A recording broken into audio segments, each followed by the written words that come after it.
کے سامنے عرض کی. اور صدیق اکبر رضی اللہ عنہ کو اللہ نے یہ انعام دیا کہ آپ کی خواہش ہے کہ میں آپ صلی اللہ علیہ وسلم کے چہرے کو دیکھتا رہوں. تو اللہ نے آپ صلی اللہ علیہ وسلم کو ان کی گود میں دیکھا. اب دیکھو، خوب دیکھو، 3 دن 3 راتیں دیکھو، اکیلے بیٹھ کر دیکھو، اپنے محبوب کا دیدار کرو اور حق ادا کرو. ایک عالم، کوئی مولوی، کوئی پیر، کوئی اللہ والا آ جائے تو لوگ کیا کہتے ہیں کہ اس کی زیارت کرنا ثواب ہے. یہ ہمارا نظریہ ہے. عالم کی زیارت کیوں کی جاتی ہے؟ کیونکہ وہ علوم نبوت کا وارث ہوتا ہے. نبی کے جو علوم ہیں اس کا وارث ہے. نبی کی جو میراث ہے وہ عالم کے سینے میں ہوتی ہے. اس لیے فرماتے ہیں کہ علماء کی زیارت کرنا ثواب ہے. تو جس نبی کا جو وارث ہے اس کی زیارت کرنا ثواب ہے، تو خود نبی کی زیارت کرنے پر کتنا بڑا اجر ہے، کتنا بڑا اعزاز ہے کہ جنہوں نے اپنی آنکھوں سے سامنے بیٹھ کر اپنے آقا دو عالم صلی اللہ علیہ وسلم کا دیدار کیا. کتنے خوش نصیب وہ انسان تھے، کتنے ہی نصیبے والے وہ لوگ تھے کہ جنہوں نے اس کائنات کے موجب سرکار دو عالم صلی اللہ علیہ وسلم کو اپنی آنکھوں سے دیکھا. اور پھر کتنا ہی خوش نصیب وہ انسان ہے جس نے اکیلے بیٹھ کر دیکھا، 3 دن اور 3 راتیں اکیلے بیٹھ کر دیکھا. کتنا ہی وہ خوش نصیب انسان ہے. عمر رضی اللہ عنہ کہنے لگے کہ ابو بکر، میری ساری زندگی کی نیکی دے دے، میری ساری زندگی کی نیکیاں دے دے، مجھے 1 رات کی نیکیاں دے دے. عمر کی نیکیاں کتنی تھی؟ سیدہ صدیقہ عائشہ رضی اللہ عنہا رحمت کائنات کی گود میں سر رکھ کر پڑی تھی. صدیقہ عائشہ رحمت کائنات کی گود میں سر رکھ کر پڑی تھی. بیوی تھی نا، بیوی اپنے شوہر سے محبت کرتی ہے. تو آسمان بالکل صاف تھا. آسمان کی طرف جو نگاہ اٹھائی تو پوچھا، اے میرے محبوب، یہ ستاروں کے مانند بھی کسی کی نیکیاں ہیں؟ ستاروں کے برابر بھی کسی نیکیاں ہیں؟ فرمایا کہ ہاں، عمر کی نیکیاں ستاروں کے برابر ہیں. عمر کی نیکیاں ستاروں کو مل سکتا ہے، کتنے ہیں، کتنے زیادہ ہیں. اللہ تعالیٰ کی یہ مخلوق انگنت ہے. تو پھر خاموش ہو گئی. پھر تھوڑی دیر بعد کہنے لگی کہ رحمت کائنات، مجھے یہ بتاؤ کہ اس سے بڑھ کر بھی کسی کی نیکیاں ہیں؟ فرمایا ہاں، تیرے باپ کی نیکیاں اس سے بھی زیادہ ہیں. تو عمر کیا کرنے لگے کہ صدیق مجھ سے سودا کر لو، وہ غار کی رات اور تنہائیوں میں بیٹھ کر تو نے محبوب کا دیدار کیا، وہ نیکیاں مجھے عطا کر دو. تو صدیق اکبر نے فرمایا ذالک فضل اللہ یؤتیہ من یشاء، یہ اللہ کا فضل ہے، جس کو چاہتا ہے عطا کر دیتا ہے. تو یہ اللہ نے مجھے خصوصی طور پر انعام دیا ہے کہ میں رحمت کائنات کو 3 دن 3 راتیں مسلسل بیٹھ کر دیکھتا رہا ہوں. اور پھر مفسرین لکھتے ہیں، مورخین لکھتے ہیں کہ صدیق کے گود میں محبوب تھا. محبوب کے ہوتے ہوئے محب کو نیند کیسے آ سکتی ہے؟ تو 3 دن اور 3 راتیں نیند بھی نہیں آئی. محبوب کو سلائے رکھا، آپ آرام کرے، میں بیٹھا ہوں. کافر چلے گئے، غم دور ہو گیا، تسلی مل گئی. وَلَا تَحْزَنْ إِنَّ اللَّهَ مَعَنَا، غم نہ کرو، اللہ ہمارے ساتھ ہے. رحمت کائنات نے تسلی دے دی. معجزہ ظاہر ہوا. فرمایا حملہ کریں گے تو یہ پیچھے دیکھ، پیچھے سمندر میں کشتی کھڑی ہے، اس سے نکل جائیں گے. معجزہ ظاہر ہوا. اب 3 دن اور 3 راتیں گزارنے کے بعد حکم ہوا کہ یہاں نہیں رہنا، آگے بھی جانا ہے، چلو. غار سے نکلنے لگے تو رحمت کائنات نے جب صدیق کا چہرہ دیکھا تو 3 دن اور 3 راتیں مسلسل جاگنے کی وجہ سے چہرے پر تھکاوٹ کے آثار تھے اور منہ پر ذرا خشکی کے آثار تھے. ظاہر ہے پتہ پہلے نہ جاگا اور اچانک جاگنا پڑ جائے تو مزاج میں خشکی آ جاتی ہے. کہنے لگے، آپ صلی اللہ علیہ وسلم نے فرمایا ابو بکر کیا باجرا ہے، کوئی زیادہ طبیعت میں خشکی نظر آ رہی ہے. فرمایا اللہ کے محبوب پیاس ستا رہی ہے، پیاس ستا رہی ہے. تو یہاں سیرت حلبیہ والے نے ایک بڑا عجیب واقعہ لکھا ہے.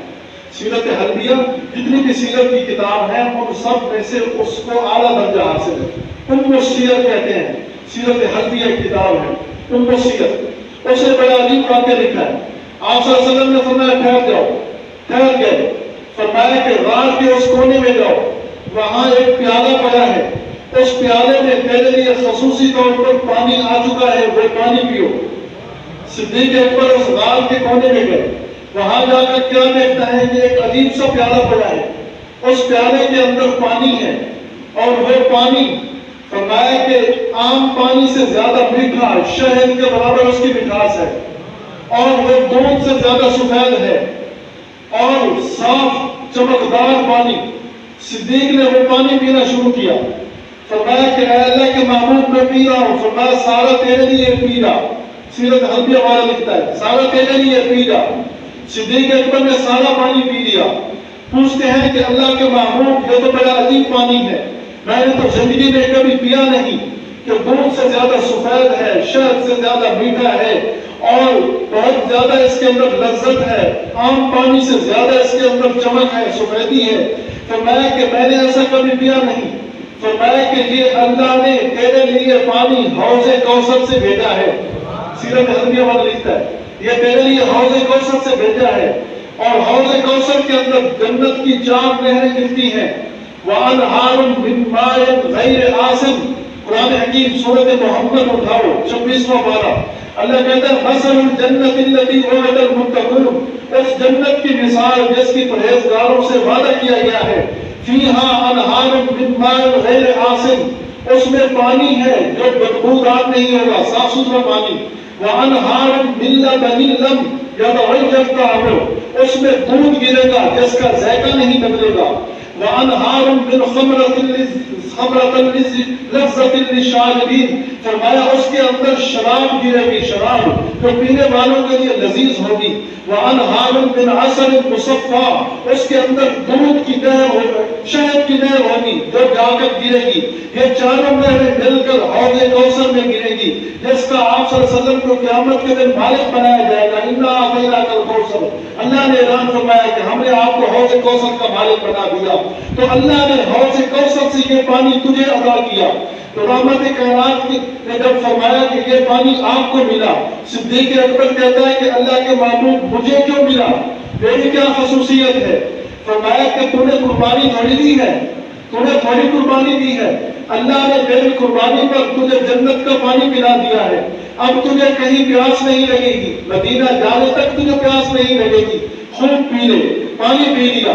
رحمت کائنات نے ارشاد فرمایا، سیرت حلبیہ والا لکھتا ہے کہ رحمت کائنات نے ارشاد فرمایا کہ ابو بکر جو مجھ سے محبت کرے گا وہ تجھ سے محبت کرے گا، اگر تجھ سے محبت کوئی نہ کرے وہ 70 نبیوں کی عبادت کے برابر عبادت کر لے تب بھی جہنم میں جائے گا۔ سیرت حلبیہ والا لکھتا ہے 70 نبیوں کی عبادت کے برابر وہ عبادت کر لے، لیکن تیرا بغض سینے کے اندر رکھے وہ تب بھی جہنم میں جائے گا۔ یہاں آپ کے ذہن میں اشکال پیدا ہوگا کہ نبی کی عبادت تو بڑی اعلیٰ ہوتی ہے، ایک نبی کے نفل، صرف نبی نفل پڑھ لے، پوری امت فرائض پڑھتی رہے تو امت کے فرائض نبی کے نوافل کا مقابلہ نہیں کر سکتے، کہ نبی کا جو اخلاص ہوتا ہے وہ امت کے اندر نہیں ہوتا۔ تو یہاں مطلب یہ ہے کہ نبی جیسے عبادت کرتے ہیں، نبی نوافل پڑھتے ہیں، 70 نبی نوافل پڑھے وہ بھی نوافل پڑھتا رہے، نبی روزہ رکھتے ہیں، 70 نبی روزے رکھے وہ بھی روزہ رکھتا رہے۔ ایک آدمی صدیق کا بغض دل کے اندر رکھے، 70 نبیوں کی عبادت کے برابر وہ عبادت کر لے، فرمایا وہ جہنم میں جائے گا، جنت میں نہیں جائے گا۔ آپ صلی اللہ علیہ وسلم نے ارشاد فرمایا، پانی پی لیا، سیراب ہو گئے، سیراب ہونے کے بعد پھر نکلنے لگے، اب غار سے باہر نکلے، فرمایا کہ ابو بکر آج عام راستے سے نہیں جائیں گے، خاص راستے سے جائیں گے۔ ہاں یا رسول اللہ میں نے انتظام کیا ہوا ہے۔ آپ صلی اللہ علیہ وسلم نے فرمایا کیا انتظام کیا ہوا ہے؟ فرمایا عامر بن فہیلہ یہ میرا غلام ہے، یہ ہماری خدمت کرے گا۔ عبداللہ بن اریکب یہ کافر تھا، غیر مسلم تھا، اس کو کرایہ پر دیا، یہ ہمیں عام شاہراہ سے نہیں لے کر جائے گا، یہ خاص رستوں سے جائے گا جہاں سے دشمن کی پہنچ نہ ہو، دشمن کو خطرہ نہ ہو، یہ لے کر جائے گا۔ عبداللہ بن اریکب تھا کافر لیکن دیانت دار تھا، امانت دار تھا کافر لیکن اس پر اعتماد تھا، اس کو کرایہ دیا کہ تو ہمیں عام راستے سے نہیں خاص راستے سے لے کر جائے گا، اور یہ وہی راستہ ہے ہجرت کا راستہ جس سے مکہ مکرمہ سے مدینہ طیبہ حجاج کرام جاتے ہیں، یہ وہی راستہ ہے۔ پہلے جو راستہ جاتا تھا آپ صلی اللہ علیہ وسلم کے زمانے میں وہ بدر کی طرف سے جاتا تھا، بدر کی طرف سے، لیکن اللہ نے اس مبارک راستے کو اتنا مبارک بنا دیا، اور 1400 سال پہلے وہ راستہ اتنا خطرناک تھا کہ وہاں سے پہاڑوں سے اترو، پھر نیچے جاؤ، پھر پہاڑیوں پر چڑھو، ہزاروں فٹ بلندیوں پر چڑھو، پھر آگے جاؤ۔ لیکن آج کل کہتے ہیں کہ سعودی حکومت نے وہاں بڑی بڑی پلیں بنا دی ہیں، جو لوگ گئے ہیں وہ دیکھ کر آئے ہوں گے، بڑی بڑی پلیں بنا دی اور پلوں پر ٹریفک جاتی ہے، اور اسی راستے سے جاتی ہے جس راستے سے رحمت کائنات ہجرت کر کے تشریف لے گئے تھے۔ اللہ نے یہ راستہ بھی امت کے لیے مسخر فرما دیا، فرمایا کہ اب عام راستے سے نہیں جانا، ادھر سے جانا ہے۔ ابھی نکلے تھے، تھوڑا چلے تھے، سراقہ بن مالک پہنچایا، انعام کے لالچ میں اعلان ہوا کہ جو محمد صلی اللہ علیہ وسلم کا پتہ دے گا اس کو 100 اونٹ انعام دیے جائیں گے، اور اگر اس کا سر قلم کر کے رہے گا اس کو بھی 100 اونٹ انعام ملیں گے۔ سراقہ بن مالک خفیہ طور پر اپنے گھر سے نکلا کہ کسی اور کو پتہ نہ چلے، میں اکیلا ہی انعام لے جاؤں۔ وہ گھر کی پچھلی طرف سے نکلا، اپنی لونڈی کو کہا کہ گھوڑا فلاں پہاڑ کے پاس لے جا تاکہ لوگوں کو پتہ نہ چلے کہ میں انعام کے لالچ میں جا رہا ہوں، میں محمد کا سر لینے جا رہا ہوں۔ وہ سراقہ بن مالک وہاں سے نکلا اور غار کے پاس سے ہوتا ہوا رحمت کائنات کے قریب پہنچ گیا۔ جب قریب پہنچا تو آپ صلی اللہ علیہ وسلم نے پیچھے مڑ کر دکھا۔ اب سیرت والے دو باتیں لکھتے ہیں، ایک بات یہ لکھتے ہیں کہ جب وہ گھوڑا ذرا دور تھا تو گھوڑے نے رحمت کائنات کو دیکھا تو وہیں اس نے اگلے پاؤں کھڑے کر دیے، آگے چلنے سے انکار کر دیا، اگلے پاؤں کھڑے کر دیے، آگے چلنے سے انکار کر دیا۔ اور بعض سیرت والے لکھتے ہیں کہ نہیں، آگے چلنے لگا تو دنس گیا۔ یہ دونوں روایات ہیں۔ صحیح روایت یعنی معتبر روایت یہ ہے کہ ایک دفعہ اس کا گھوڑا کھڑا ہو گیا، پھر آگے چلانے کی اس نے کوشش کی تو جب اس نے گھوڑے پر سختی کی تو گھوڑے نے آگے قدم رکھا، اس کے قدم دھنس گئے، ایک دفعہ دھنس گئے۔ اس نے پھر رحمت کائنات سے عرض کیا کہ اللہ کے محبوب مجھے معاف کر دیجئے، میں کسی اور علاقے سے آیا ہوں لیکن اب وہ علاقہ ترک کر رہا ہوں۔ آپ صلی اللہ علیہ وسلم نے فرمایا جا، مجھے معاف کر دیا۔ اس کا گھوڑا نکل آیا۔ دوبارہ پھر اس کے دل میں شیطان نے پھر وار کیا کہ تم پیچھے کہاں جا رہا ہے، ابھی دشمن تیرے سامنے ہے، تو وار کر۔ وار کرنے کے بعد تو اس کو لے جائے گا، یہ اس کا سر لے جائے گا، یہ اس کا پتہ لے گا، تو آگے بڑھ۔ جب دوبارہ آگے بڑھتا ہے تو اس کو گھوڑا اور دنس جاتا ہے۔ یہ ساری باتیں سیرت کی کتابوں کے اندر موجود ہیں۔ تو تیسری مرتبہ اس نے جب حملے کا ارادہ کیا وہ گھوڑے سے گر پڑا، گھوڑے سے گر پڑا، رحمت کائنات کے قدموں میں جا گرا۔ وہ سارا ماجرا دیکھ رہے ہیں، یہ 4 آدمیوں کا مختصر قافلہ ہے۔ جب قدموں میں جا گرا، ہاتھ باندھ دیے، کہنے لگے کہ دل سے توبہ کرتا ہوں، معاف کر دیجئے، صرف معاف ہی نہ کر دیجئے، مجھے کلمہ بھی پڑھائیے۔ رحمت کائنات نے معاف بھی کر دیا، کلمہ بھی پڑھا دیا، اور یہ وہاں سے واپس جانے لگا۔ جب واپس جانے لگا تو فرمایا کہ اب جا رہا ہے، اب کیا کرے گا؟ فرمایا کہنے لگا کہ اب میری طرف سے کوئی پریشانی نہیں ہوگی، کافروں کو نہیں بتلاؤں گا۔ جب واپس جانے لگا تو راستے میں کافر ملے۔ کافروں نے کہا کہ کہاں گیا تھا، کہاں گیا تھا؟ انہوں نے کہا تم کہاں جا رہے ہو؟ یہ اب صحابی بن چکا ہے، یہ اب صحابی بن چکا ہے، کلمہ پڑھ چکا ہے، لیکن اس نے اظہار کیا تھا فتح مکہ کے موقع پر، خفیہ طور پر مسلمان ہوا تھا، اس اسلام کا اظہار فتح مکہ کے موقع پر کیا تھا۔ وہاں جا رہا ہے اور پوچھا کہ کہاں جا رہا ہے؟ انہوں نے کہا تم کہاں جا رہے ہو؟ کہنے لگے کہ ہم محمد کو تلاش کرنے جا رہے ہیں صلی اللہ علیہ وسلم، ہم محمد کے پیچھے جا رہے ہیں۔ اس نے کہا کہ میں بھی ادھر ہی گیا تھا، ادھر ہی گیا تھا، لیکن اب اگر کہتا کہ محمد نہیں ملے تو جھوٹ بولتا، جھوٹ ہوتا، صحابی جھوٹ نہیں بولتا۔ اگر کہتے کہ میں محمد کو مل کر آیا ہوں تو راز فاش ہوتا تھا۔ اس نے بڑی عجیب بات کی، اس نے کہا کہ ادھر جانے کی ضرورت نہیں، میں محمد کو دیکھ کر آیا ہوں۔ بات سمجھنے کی ہے، ادھر جانے کی ضرورت نہیں، میں محمد کو دیکھ کر آیا ہوں۔ اب ایک آدمی جا رہا ہوں، مجھ سے پوچھے بھائی ادھر کوئی موٹر سائیکل والا گزرا تھا، تو میں نے کہا، میں کہوں کہ میں نے دیکھا ہے، میں نے دیکھا ہے، اس کا دو مفہوم ہے۔ ایک تو مطلب یہ ہے کہ میں نے دیکھا ہے وہ یہاں سے نہیں گزرا، اور ایک مفہوم یہ ہے کہ میں اس کو دیکھ چکا ہوں۔ دونوں باتیں ہیں نا۔ وہ کہہ رہا تھا کہ ادھر جانے کی ضرورت نہیں، میں محمد کو دیکھ کر آیا ہوں۔ کافر یہ سمجھ رہے تھے کہ یہ ادھر سے دیکھ کر آیا ہے، ادھر نہیں گیا، ادھر محمد صلی اللہ علیہ وسلم نہیں گئے۔ اور وہ کیا کہہ رہا تھا کہ میں واقعی اپنی آنکھوں سے دیکھ کر آیا ہوں. تو اس نے ایک بات ایسی کر دی کہ وہ اور سمجھے یہ اور سمجھے. یہ کہہ رہا تھا کہ میں تو دیکھ کر آیا ہوں محمد کو, دیکھ کر صرف نہیں آیا, پہچان کر بھی آیا ہوں, پہچان کر نہیں آیا, ایمان کو قبول کر کے بھی آیا ہوں. لیکن وہ کیا سمجھ رہے تھے, یہ وہاں سے دیکھ کر آیا ہوں اور ملے نہیں, وہ یہ سمجھ رہے تھے. تو واپس آ گئے, انہوں نے راستہ بدل لیا. اب رحمت کائنات جا رہے ہیں, تشریف لے کر جا رہے ہیں.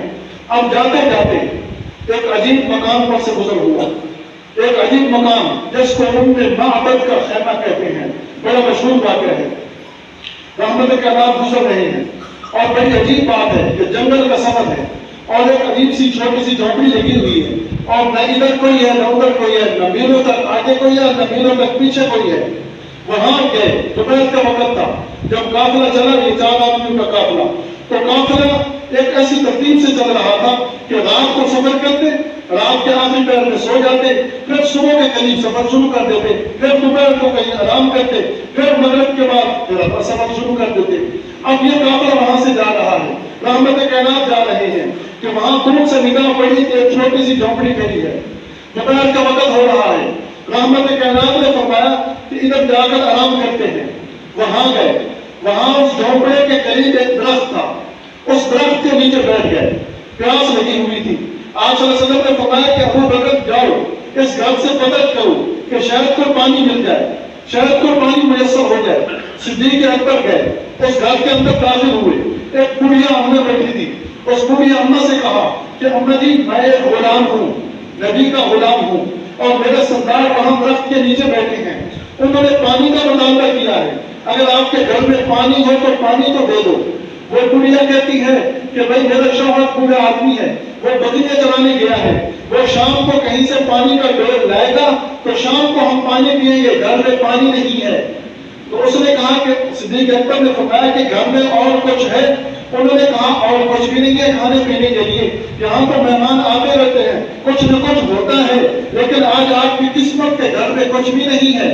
اچھا اور بھی کچھ نہیں. صدیق اکبر نے جب نگاہ دوڑائی تو ایک مریم سی بکری پھیری تھی, ایک کمزور سی بکری پھیری تھی. تو میں یہ بکری ہمارے حوالے کر دو, ہم اس سے دودھ نکال لیں گے. وہ کہنے لگی آج تک ہمیں تو اس نے دودھ دیا نہیں, اگر تمہیں دیتی ہے تو لے جاؤ. اور بہتر یہ ہے کہ اپنے سردار کو کبھی لے آؤ, میں بھی سردار کو دیکھ لوں کہ وہ سردار کیسا ہے. تو صدیق اکبر نے فرمایا کہ اماں جی فرما رہی ہیں آپ گھر تشریف لائیے. رحمت کائنات وہاں سے اٹھے گھر تشریف لے گئے. جب گھر گئے وہ اماں بڑا عجیب منظر دیکھ رہی ہے.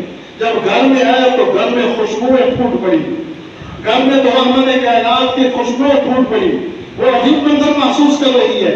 رحمت کائنات نے فرمایا کہ بکری کو میرے پاس لے آؤ. وہ بکری کو لینے گئی, بکری لے کر آئی. رحمت کائنات نے اپنا رحمت والا ہاتھ کھولا تو اللہ نے معجزہ ظاہر فرمایا. یہ کسی نبی کے بس میں نہیں ہوتا, عقیدے کی بات کر رہا ہوں. معجزہ بھی نبی کے بس میں نہیں ہوتا, اللہ چاہے تو ظاہر کرتا ہے, اللہ نہ چاہے تو نبی اپنی مرضی سے معجزہ بھی نہیں دکھا سکتا. اللہ چاہے تو نبی کی انگلیوں سے پانی جاری فرما دے, اللہ چاہے تو نبی کے ہاتھ پہ برکت دے کہ پورا ایک لشکر چھوٹی سی ہڈیاں سے کھا جائے اور سیر ہو جائے. اللہ چاہے, اللہ چاہتا ہے تو ہوتا ہے, اللہ کے چاہنے کے بغیر نہیں ہوتا. رحمت کائنات نے رحمت والا ہاتھ پھیرا, وہ بکری موٹی ہونے لگ گئی.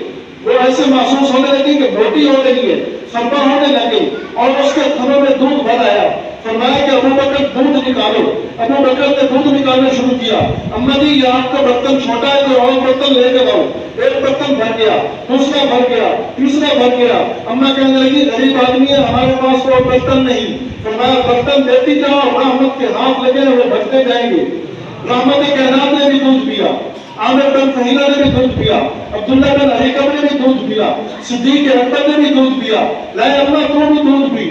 اماں بھی دودھ پی رہی ہے, اماں بھی سیراب ہو گئی اور ایک برتن بچ گیا. فرمایا رکھ لو, شام کو کام آئے گا. عصر تک وہاں ٹھہرے. عصر کے بعد یہ مختصر قافلہ روانہ ہوا. قافلہ تو چلا گیا, لیکن شام کو ابو معبد آیا. معبد نے خدمت کی, ابو معبد آیا, اس کو ملا شوہر آیا. وہ شوہر آ کر ادھر ادھر دیکھتا ہے کہ رنگ بھی عجیب ہے اور جب تھوڑا سونگتا ہے تو خوشبوئیں بھی عجیب ہیں. حیران ہوا, کہنے لگی کہ آج کون مہمان آئے تھے, آج کون مہمان آئے تھے. پوچھنے لگا آج کون مہمان آئے تھے. وہ بڑھیا کہنے لگی کہ بڑے عجیب و غریب مہمان تھے، میں تو حیران ہوئی ان کو دیکھ کر. ایک غلام پہلے آیا، وہ پانی مانگتا ہے، اس کا سردار آیا تو بکری پر ہاتھ رکھتا ہے تو بکری دیکھ وہی ہے، وہ کہتا ہے یہ تو وہ نہیں ہے، کہتے لگی وہی ہے. اس نے رحمت کے ہاتھ رکھے اور بکری موٹی ہو گئی. اور جس بکری نے کبھی آج تک ہمیں ایک قطرہ دودھ کا نہیں دیا تھا، آج برتن بھرتی ہے. وہ بھی سیلاب ہو گئے، میں بھی سیلاب ہو گئی. عجیب خوشبوئیں پھوٹ رہی ہیں. وہ کہنے لگی ہاں یہ خوشبوئیں تو نہیں سونگ رہا، میں نے بھی سونگی ہیں اور خوشبوؤں کا مشاہدہ کر رہی ہوں. اچھا اس کا ذرا حلیہ تو بتا. وہ پوچھتا ہے حلیہ تو بتا، مہمان کیسے تھے؟ اس نے رحمت کائنات کا حلیہ بتانا شروع کیا. تو کہنے لگی درمیانہ قد تھا، گھگریالے بال تھے اور منہ گوشت سے بڑا ہوا تھا اور خوبصورت تھے. جتنی میں خوبصورتی بیان کروں میرے پاس الفاظ نہیں ہیں. اس نے یہ کہہ دیا. اچھا ابو محمد کہنے لگا میں آپ کو ایک راز کی بات بتاؤں. ابو محمد کو کہنے لگا آپ کو ایک راز کی بات بتاؤں. کہنے لگی بتاؤ. تجھے پتا ہے کہ ہم نے جنگل میں کیوں ڈیرے لگائے تھے؟ ابو محمد کہتا ہے تجھے پتا ہے کہ ہم نے جنگل میں کیوں ڈیرے لگائے تھے؟ کہنے لگی نہیں مجھے تو نہیں پتا. اچھا تجھے نہیں پتا تو آج میں تجھ پر راز کھول رہا ہوں. یہ جو درخت سامنے کھڑا ہے، میں نے تورات کے اندر پڑھا کہ نبی آخر الزمان اس درخت کے نیچے آرام کریں گے. میں نے تورات کے اندر یہ پڑھا تو میں اس درخت کی تلاش میں نکلا. مجھے یہ درخت نظر آیا تو میں نے اس درخت کے قریب آ کر جنگل میں جھونپڑا لگا دیا کہ وہ رحمت کائنات آئیں گے ادھر تو میں سب سے پہلے ان کا میزبان بنوں گا. آج میں تجھے راز کی بات بتا رہا ہوں. اور یہ جھونپڑا ہم نے جس مقصد کے لیے لگایا تھا وہ مقصد تو پورا ہو چکا. وہ مہمان تو یہاں رات رہنے والے تھے لیکن رہے نہیں. یہ ہماری مقدر کی بات ہے. اب ہمارے یہاں رہنے کا مقصد پورا ہو گیا. اب ہر چیز سمیٹے اور پیچھے چلتے ہیں، انہیں خوشبوؤں پر چلتے ہیں. جہاں سے یہ خوشبوئیں آئی ہیں اور خوشبوئیں ہمیں مل رہی ہیں انہیں خوشبوؤں کا تعاقب کرتے ہیں. تو وہ چل پڑے. رحمت کائنات آگے جا رہی ہیں. سفر شروع ہو گیا. یہ آگے جا رہے ہیں. انہوں نے شام تک اپنا سامان سمیٹا، بکری اپنی ساتھ لی، اپنا جھونپڑا جو لگایا ہوا تھا وہ ختم کیا اور پیچھے چل پڑے. رحمت کائنات آگے جا رہی ہیں. آگے جا کر میں ایک اور آدمی مل گیا جس کو بریدہ اسلمی کہتے ہیں رضی اللہ عنہ. یہ صحابی رسول ہے. اس نے بھی آواز سنی ہوئی تھی کہ محمد صلی اللہ علیہ وسلم کا پتہ دے گا تو اس کو 100 اونٹ انعام دیا جائے گا. کوئی محمد کا سن لے گا تو اس کو 100 اونٹ انعام دیا جائے گا. یہ بھی آ گیا. یہ مدینہ سے آیا. اس نے مدینہ کے اندر آواز سنی کہ میں یہ انعام دینا چاہتا ہوں. یہ راستے میں آیا. اس نے جب دیکھا کہ قافلہ آ رہا ہے، محمد صلی اللہ علیہ وسلم موجود ہیں، دور سے تلوار نکالی. جب تلوار نکالی تو قریب آ کے کہتا ہے بڑی اس نے عجیب سی گفتگو شروع کی، بڑی سخت انداز میں گفتگو شروع کی. تو آپ صلی اللہ علیہ وسلم کے قریب آیا. آپ نے فرمایا تیرا نام کیا ہے؟ وہ کہنے لگا میرا نام بریدہ ہے. بریدہ. رحمت کائنات نے فرمایا بریدہ برد سے ہے. برد کا معنی ہوتا ہے ٹھنڈک، اور تو بڑا گرم آدمی ہے. بریدہ برد سے ہے. برد کا معنی ہوتا ہے ٹھنڈک. تو بڑا گرم آدمی ہے، تیرے تو ٹھنڈک ہونی چاہیے. اچھا تیرا قبیلہ کون سا ہے؟ کہنے لگا میرا قبیلہ اسلم ہے، بنو اسلم. اچھا اسلم تو اسلام سے ہے. اسلام کا معنی تو یہ ہوتا ہے کہ اللہ اور نبی کا فرمانبردار، اور تو اسلام سے دور ہے. تو آپ صلی اللہ علیہ وسلم نے صرف دو باتیں کی. ایک تو تیرا مزاج ٹھنڈا ہونا چاہیے اور دوسرا تیرا قبیلہ جو کہہ رہا تو مسلمان ہونا چاہیے. اس کے ہاتھ سے تلوار گر گئی. تلوار گر گئی. تلوار گرنے کے بعد کہتا ہے کہ مجھے پہلے کلمہ پڑھاؤ بعد میں اگلی وضاحت کرنا. رحمت کائنات سے رحمت کی نگاہ ڈالی تو اللہ نے ایمان کی توفیق دے دی. پہلے بریدہ اسلمی تھا، اب بریدہ اسلمی رضی اللہ عنہ بن گیا. تو میں چل ہمارے قافلے کے ساتھ. وہ بھی ساتھ چل پڑا. بریدہ اسلمی کے ساتھ 5 کا قافلہ ہو گیا. اب یہ جا رہی ہے. محرم میں سفر شروع ہوا. ربیع سفر کے اندر سفر ہوتا رہا. ربیع الاول میں جا کر پہنچے. اتنا لمبا سفر آپ صلی اللہ علیہ وسلم اپنے اس مختصر قافلے کے ساتھ اور بڑا پرختم سفر کرتے کرتے اب قباء کے اندر پہنچ گئے. وہاں قباء میں جا کر آپ صلی اللہ علیہ وسلم نے وہاں دیکھا کہ جہاں کچھ لوگ رہتے ہیں قباء کی جگہ پر. وہاں آپ صلی اللہ علیہ وسلم نے قیام کا اعلان فرمایا اور فرمایا کہ یہاں میں ٹھہروں گا. ٹھہرنے کے بعد سب سے پہلے وہاں مسجد تعمیر کی، مسجد قباء.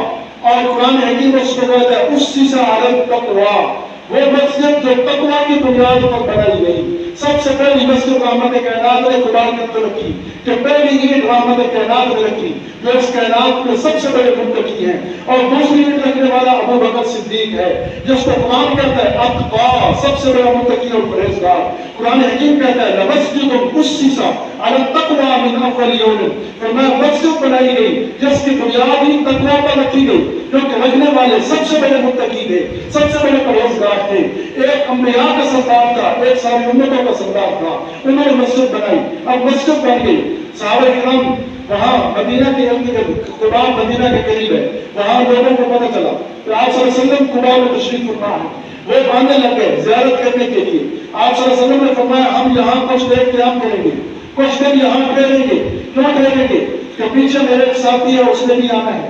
کون سا ساتھی؟ علی اور مرتضیٰ۔ آپ صلی اللہ علیہ وسلم نے فرمایا تھا کہ میں خدا میں آپ کا انتظار کروں گا، خدا میں آپ کا انتظار کروں گا، آپ یہ امانتیں ان کے حوالے کر دینا، امانتیں حوالے کر کے پھر میرے پاس واپس آنا۔ تو رحمت کائنات وہاں اس کا انتظار فرما رہے تھے۔ کیا قسمت علی کی ہے کہ خود رحمت کائنات ان کا انتظار فرما چکی ہے۔ اور علی اور مرتضیٰ کو وعدہ کیا تھا کہ فلاں دن تم نے پہنچ جانا، وہ کچھ دیر ہو گئے تو ایک ماں وہ اپنے بچے کے لیے کتنے بےتاب ہو جاتی ہے۔ سکول میں چھٹی ہوتی ہے، 1:30 بجے چھٹی ہوتی ہے، تو بچے اگر اپنے ٹائم پر گھر نہ پہنچے تو والدین کتنے پریشان ہو جاتے ہیں کہ بچہ لیٹ ہو گیا، فون کرتے ہیں، فون اٹھاتے ہیں، استاد چھٹی نہیں کی آپ نے یا چھٹی کر دی، ہمارے بچے کہاں گئے، وہ کتنے پریشان ہو جاتے ہیں۔ تو رحمت کائنات جو اپنے والدین سے، عام والدین سے زیادہ اپنی امت سے محبت کرنے والے ہیں، وہ علی اور مرتضیٰ کے انتظار میں کبھی ان سے بات کرتے ہیں، کبھی پیچھے دیکھتے ہیں، علی اور مرتضیٰ آ تو نہیں گئے، کہیں کبھی ادھر کہتے ہیں علی اور مرتضیٰ آ تو نہیں گئے۔ تو علی کی بھی کیا قسمت ہے، رحمت کائنات کو اس کے انتظار فرما رہے ہیں۔ علی اور مرتضیٰ تشریف لائے، فرمایا کیا بنا، کیسے سفر طے ہوا؟ علی اور مرتضیٰ نے اپنے پاؤں دکھا دیے، اے اللہ کے محبوب میرے پاؤں دیکھو۔ تو پاؤں کو جب دیکھا تو پاؤں لہولہان تھے، مکہ کی سنگلاخ اور اس عرب کی سنگلاخ زمین پر چلتے ہوئے علی اور مرتضیٰ کے پاؤں وہ زخمی تھے، ان کے اندر جو زخم بھرے ہوئے تھے، زخم کی وجہ سے خون رس رہا تھا۔ رحمت کائنات نے اپنا لعاب مبارک نکالا، لعاب مبارک نکال کر علی اور مرتضیٰ کے پاؤں پر رکھا۔ تو اللہ نے اتنی بڑی برکت دے دی، اتنی بڑی برکت دے دی کہ علی اور مرتضیٰ جب میدان جنگ کے اندر کھڑے ہوتے تھے تو ان کا کوئی مقابلہ نہیں ہوتا تھا۔ یہ رحمت کائنات کے لعاب کی برکت ہے۔ لعاب لگتا گیا، علی اور مرتضیٰ اسد اللہ بن گیا، اللہ کا شیر بن گیا کہ آپ کے نام کی لعاب لگے پاؤں میں طاقت آ گئی۔ علی اور مرتضیٰ خود فرماتے ہیں کہ میرے پاؤں اتنے طاقتور ہو گئے، میں حیران ہوا کہ میں کسی میدان کے اندر کھڑا ہوتا تو میرے پاؤں نہیں ہلتے تھے، اتنے لوگوں میں طاقت آ گئی۔ یہ طاقت کہاں سے؟ اللہ کی طرف سے ہے، اللہ نے ودیعت رکھی، رحمت کائنات کے معجزات ظاہر ہو رہے ہیں۔ اور پھر آپ صلی اللہ علیہ وسلم نے مسجد تعمیر فرمائی، مسجد تعمیر کرنے کے بعد پھر چلنے کا ارادہ فرمایا، جمعہ کا دن تھا تو وہاں سے چلے، تو وہاں ایک جگہ جمعہ ادا کیا، مسجد قباء سے، مسجد قباء سے آگے مسجد جمعہ بھی ہے نا، مسجد جمعہ جو لوگوں نے دیکھی ان کو خوب پتا ہوگا، مسجد جمعہ جہاں سب سے پہلے رحمت کائنات نے جمعہ ادا فرمایا۔ اور پھر آپ صلی اللہ علیہ وسلم وہاں سے تشریف لے گئے، اب مدینہ کے قریب پہنچ گئے، مدینہ کے قریب پہنچ گئے۔ اب مدینہ والے تو انتظار میں تھے، مدینہ والے جتنے لوگ تھے وہ رحمت کائنات کو دیکھتے ہوئے سینکڑوں لوگ بغیر ملاقات کیے مسلمان ہو گئے، صرف رحمت کائنات کا چہرہ دیکھا، چہرہ دیکھتے ہوئے اللہ فرماتا ہے الا تنصروه فقد نصره اللہ۔ صحابہ کو اس وقت مجبور ہو کے مدد نہیں کر سکے، سب کو اپنی پڑ گئی کہ ہجرت کر کے جانا ہے، گھر بار چھوڑنا ہے، سب پریشان ہو گئے۔ اور میں اس وقت تم نے مدد نہیں کی تو اللہ نے جو مدد کر کے دکھائی کہ رحمت کائنات مدینہ کے اندر داخل ہو گئے ہیں، سینکڑوں لوگ دور سے کلمہ پڑھ کے رحمت کائنات کو ہاتھ دے رہے ہیں، رحمت کائنات کو سلام مار رہے ہیں، ان کو سلام پیش کر رہے ہیں۔ اب سب عاجزی کر رہے ہیں، آئیے ہمارے گھر تشریف لائیے، ہمارے مہمان بنیے، ہمیں بھی یہ شرف ادا کیجیے، ہمارے بھی مہمان بنیے۔ اور پھر چھوٹی چھوٹی نابالغ بچیاں انہوں نے تو دف اٹھا لی، دف جو ہے نا، دف وہ اس کے اندر سانس نہیں ہوتا، وہ دف جب بجتی ہے تو اس کے اندر یہ آج کل کے ٹنٹنے اور یہ جو آج کل کے مضامین اور یہ آلات ہیں ایسی آواز نہیں ہوتی، دف کے اندر ایک سادہ سی آواز ہوتی ہے۔ دف اٹھا لی اور دف اٹھا کر انہوں نے بڑے عجیب اشعار کہنے شروع کر دیے، کہنے لگے طلع البدر علینا من ثنیات الوداع۔ بدر کہتے ہیں 14ویں کے چاند کو، 14ویں کا چاند جب وہ چمک رہا ہو نا بالخصوص جب وہ بادل چھائے ہو نا اور بادل چھٹ گئے اور اچانک چاند نمودار ہو تو کتنا خوبصورت نظر ہوتا ہے. تو بدر کہتے ہیں چودھویں کو چاند کو، وہ کہنے لگی طلع البدر علینا من ثنیات الوداع، ہم تو اللہ کا شکر ادا کریں کہ اللہ نے ہم پر بدر طلوع فرما دیا، چودھویں کا چاند بڑھ کے نکل آ گیا. وجب الشکر علینا ما دعا للہ داعی، ہم پر شکر واجب ہے کہ اللہ نے ہمیں داعی اسلام عطا فرما دیا. تو وہ دف بجا کر استقبال کر رہی ہیں. رحمت کائنات اپنے مختصر قافلے کے ساتھ مدینہ کے اندر داخل ہو رہے ہیں. کوئی آ کر اونٹنی کو باہر پکڑ رہا ہے، ہمیں شرط عطا کیجیے. فرمایا کہ اس اونٹنی کو چھوڑ دو، اس اونٹنی کو چھوڑ دو، یہ معمول من اللہ ہے، یہ اللہ کی طرف سے معمول ہے، اس پر میرا اختیار نہیں ہے. جہاں یہ رکے گی وہی میرا قیام ہوگا. اور جس گھر سے گزر جاتے اس گھر سے رونے اور چیخنے کی آوازیں آتی. ہم اس شخص سے محروم ہو گئے. رحمت کائنات نے ہمیں یہ اعزاز نہیں عطا کیا. اب اونٹنی، رحمت کائنات نے اونٹنی کی مہار اونٹنی پر ڈال دی. فرمایا یہ اللہ کی طرف سے معمول ہے، یہ معمول من اللہ ہے، جہاں اللہ کا دل چاہے گا اس کو رکوا دے گا. تو وہ چلتی چلتی وہ اونٹنی ابو ایوب کے مکان پر جا کر رک گئی. ابو ایوب کے مکان پر جا کر رک گئی. ابو ایوب خوشی سے پھولے میں سما رہا تھا. گھر سے باہر نکلا اور جب سے گھر سے باہر نکلا تو اس کے ہاتھ میں ایک دستاویز تھی، اس کے ہاتھ میں ایک کاغذ لکھا ہوا تھا. اس نے کاغذ آ کر رحمت کائنات کو پیش کر دیا. آپ صلی اللہ علیہ وسلم نے فرمایا کہ یہ کیسا کاغذ ہے؟ اس نے کہا ابو ایوب نے یہ کاغذ آج سے کئی سو سال پہلے کا ہے. یہ کیسے کئی سو سال پہلے کا ہے؟ فرمایا کہ کئی سو سال پہلے ایک بادشاہ نے یہ مکان آپ کے نام الاٹ کیا تھا. ایک بادشاہ نے یہ مکان آپ کے نام الاٹ کیا تھا، جس کو تاریخ کے اندر تبا کہتے ہیں. تبا نام ایک بادشاہ یہاں سے گزرا. اس نے جب دیکھا کہ یہ نخلستان ہے، یہ نخلستان ہے، یہاں جو ہے کھجوریں ہیں، اور جب اس نے تورات اٹھائی، تورات علماء کو بلایا، یہ دیکھو تورات کہہ رہی ہے کہ نخلستان میں آخری نبی آئے گا. ہاں انہوں نے کہا یہی نخلستان ہے. اس نے کہا کہ تم یہی رہو. اس نے علماء وہاں بٹھا دیے، تم یہی رہو، تم انتظار کرو، نبی آخر الزمان یہی آئیں گے، یہی تشریف لائیں گے. اور اس نے ایک مقام تعمیر کروایا، اور مقام تعمیر کروا کر اس نے اپنا سٹن مہر لگا دی. یہ مہر لگا کر میں دے رہا ہوں کہ میرے بعد میں چلا جاؤں، میری نسلوں کے بعد یہ خط چلتا رہے گا. اور اس خط کے اندر یہ لکھا تھا کہ میں اس نبی کی بعثت سے پہلے، اس نبی کی پیدائش سے پہلے میں اس نبی پر ایمان لا چکا ہوں. نبی پر پیدائش سے پہلے بھی، نبی کی بعثت سے پہلے بھی ایمان لا چکا ہوں. اور یہ جو مکان ہے بے منزلہ مکان، یہ میں اس نبی کے لیے بنوا کر جا رہا ہوں. تو کیسا اس بادشاہ کا اخلاص تھا، کیسا اس کا اخلاص تھا. اس نے اتنے اخلاص سے قربانی دی کہ اللہ نے اونٹنی کو بھی وہیں جا کر بٹھا دیا. اور ابو ایوب کہنے لگے کہ اے اللہ کے معبود، یہ سعادت تو مجھے ملنی تھی، مجھے پتا تھا میں اسی بادشاہ کی نسل سے ہوں، میں اسی کا پوتا پر پوتا ہوں، اور یہ سعادت مجھے ملنی تھی. آئیے تشریف لائیے، مرحبا تشریف لائیے. رحمت کائنات تشریف لے گئے. اس اور مکان دو منزلہ تھا. ابو ایوب فرمانے لگے کہ اللہ کے معبود، پہلے تو میں بے خطر رہ رہا تھا، پہلے تو مجھے کسی قسم کا کوئی خطرہ نہیں تھا، لیکن اب آپ تشریف لائے ہیں. اب مکان کے دو حصے ہیں، اگر چاہو تو دونوں حصے آپ کے، کیونکہ ہے جو آپ کا، اور اگر چاہو تو کچھ دن میں آپ سے مانگ کر اس میں رہ لوں، آپ سے مانگ کر رہ لوں. ہے تو اسی کا تھا، اسی کی وراثت میں آ رہا تھا، لیکن دینے والے نے جس کو دیا تھا اسی کے حوالے کر دیا گیا. اگر چاہو تو میں کچھ دن آپ کی میت میں رہ لوں. تو میں نہیں، آپ کا مکان ہے، آپ رہو. میں تو کسی سے چھیننے کے لیے نہیں آیا، میں تو سب کو حق دلوانے کے لیے آیا ہوں. میں تو اس دن کے حقوق طلب ہو گئے، سب کو حقوق دلوانے کے لیے آیا ہوں. تو میں کر رہا ہوں. اچھا اگر میں نے رہنا ہے تو پھر میں نیچے رہوں گا، آپ اوپر رہیں گے. رحمت کائنات نے فرمایا کہ مشکل ہے، کیوں کہ لوگ مجھے ملنے آئیں گے، پھر اوپر چلیں گے، کوئی کمزور ہوں گے، کوئی ضعیف ہوں گے، مجھے بھی بار بار آنا جانا پڑے گا. آپ اوپر رہیں، میں نیچے رہوں. اب ابو ایوب بڑا حیران کہ نیچے منزل پہ رحمت کائنات رہیں اور میں اوپر سوؤں، اتنی بڑی بے ادبی میں کیسے کر سکتا ہوں. تو وہ ایک کونے میں لگ کر سوتے تھے، ایک کونے میں لگ کر سوتے تھے. ایک رات بڑا عجیب واقعہ لکھا ہوا. ایک رات ایسے ہوا کہ پانی پینے کے لیے اٹھے، اور پانی کا جو مٹکا تھا نا، سردیوں کی رات تھی، وہ پانی کا مٹکا وہ ہاتھ سے اچھلا اور الٹا ہو گیا، وہ پانی گر گیا. آج کل کی چھتیں تو نہیں تھی لینٹر والی کہ پانی باہر نکل جائے، وہ پانی وہاں سے گرنے لگا.